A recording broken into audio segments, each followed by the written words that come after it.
అసెంబ్లీలో deputy CM బట్టి విక్రమార్క మాట్లాడుతున్నారు. లైవ్ లో చూద్దాం. Staff pattern and pay structure amendment bill 2024. Motion moved. Now discussion on consideration of the bill. Deputy CM.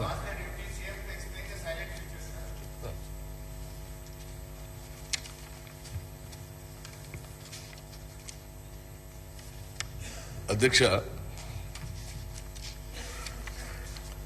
ప్రభుత్వ ఉద్యోగాల నియామకాలు యాక్ట్ నెంబర్ 2లోని సెక్షన్ 4 నిబంధనలు అనుసరించి జరుగుతూ ఉన్నాయి.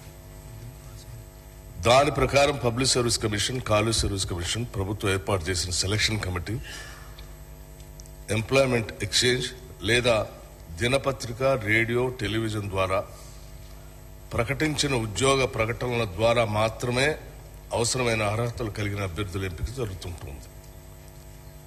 ఈ నిబంధనలకు కారుణ్య నియామకాలు మరియు తీవ్రవాదుల హింసలో మరణించిన వారి కుటుంబాల వారసుల నియామకాలకు మినహాయింపులు ఉన్నాయి.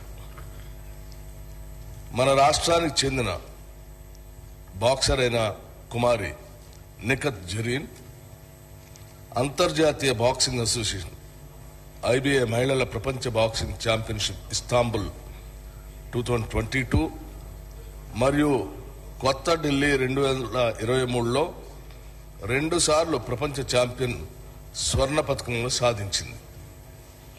ఇది కాక ఆమె 11 అంతర్జాతీయ, 7 జాతీయ పతకములను మరియు 3 పర్యాయంలో ఉత్తమ బాక్సర్ అవార్డులు సాధించింది. అంతేకాకుండా 2019 సీజన్ మరియు 2022 సీజన్లో సోఫియా, బల్గేరియాలో 70 మరియు 73 స్ట్రాంజా అంతర్జాతీయ ప్రతిష్టాత్మక బాక్సింగ్ క్రీడా ప్రదర్శనలో భారత్కు 2 స్వర్ణ పతకములు సాధించి పెట్టింది. ఆమె ప్రపంచ ర్యాంకింగ్ నెంబర్ 1 2022 మరియు ఇండియా ర్యాంకింగ్ నెంబర్ 1గా ఉండి తదుపరి ప్యారిస్ ఒలింపిక్స్ 2024 కోసం ఒలింపిక్స్ పోడియం ఉత్తమ స్థానం కింద టాప్ స్కీమ్ అథ్లెట్ల జాబితాలో చేర్చబడింది. ఆమె తెలంగాణ నుండి ప్రథమ మహిళా బాక్సర్ కూడా. ఆమె తెలంగాణ క్రీడల అథారిటీ హైదరాబాద్ చరిత్రలో ఒక మైలురాయిని సాధించి పెట్టింది ఈ రాష్ట్రానికి సంబంధించి. అలాగే శ్రీ మహమ్మద్ సిరాజ్ క్రికెట్ ఆటగాడు ప్రపంచవ్యాప్తంగా అనేక ప్రతిష్టాత్మక మ్యాచ్ల్లో భారత్కు ప్రాతినిధ్యం వహిస్తూ ఉన్నారు. వీటిలో ప్రపంచ టెస్ట్ ఛాంపియన్షిప్ ఫైనల్స్ 2021 మరియు 2023, వన్డే ఇంటర్నేషనల్ ప్రపంచ కప్ ఫైనల్స్ 2023 చేరి ఉన్నాయి. ఇటీవల అమెరికా మరియు వెస్టిండీస్లో జరిగిన T20 ప్రపంచ కప్ 2024లో 13 సంవత్సరాల తర్వాత భారత్ ప్రపంచ కప్ సాధించింది. అతడు T20 ప్రపంచ కప్ స్క్వాడ్ సాధించట్లో తెలంగాణ నుండి పాల్గొన్న ఏకైక క్రికెట్ ఆటగాడు. అతను క్రీడల్లో మేటి ఆటగాడు. మన రాష్ట్రానికి అంతేకాకుండా దేశానికి కూడా ఘనమైన కీర్తి ప్రతిష్టలు తీసుకొచ్చారు.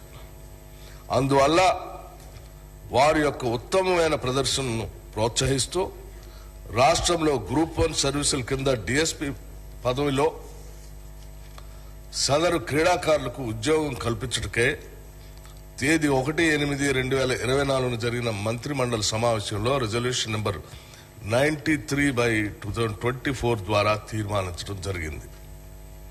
అయితే వీరిని స్పోర్ట్స్ కోటాలో నేరుగా నియమించడానికి ప్రస్తుత చట్టంలో నిబంధనలు లేనందువల్ల వారి నియామకానికి వీలు కల్పించే విధంగా 1994లోని 2వ చట్టంలోని 4వ విభాగానికి సవరణ కోసం ముసాయిదా బిల్లును రూపొందించి శాసనంగా చేయాలని దీన్ని ప్రవేశపెడుతున్నాం.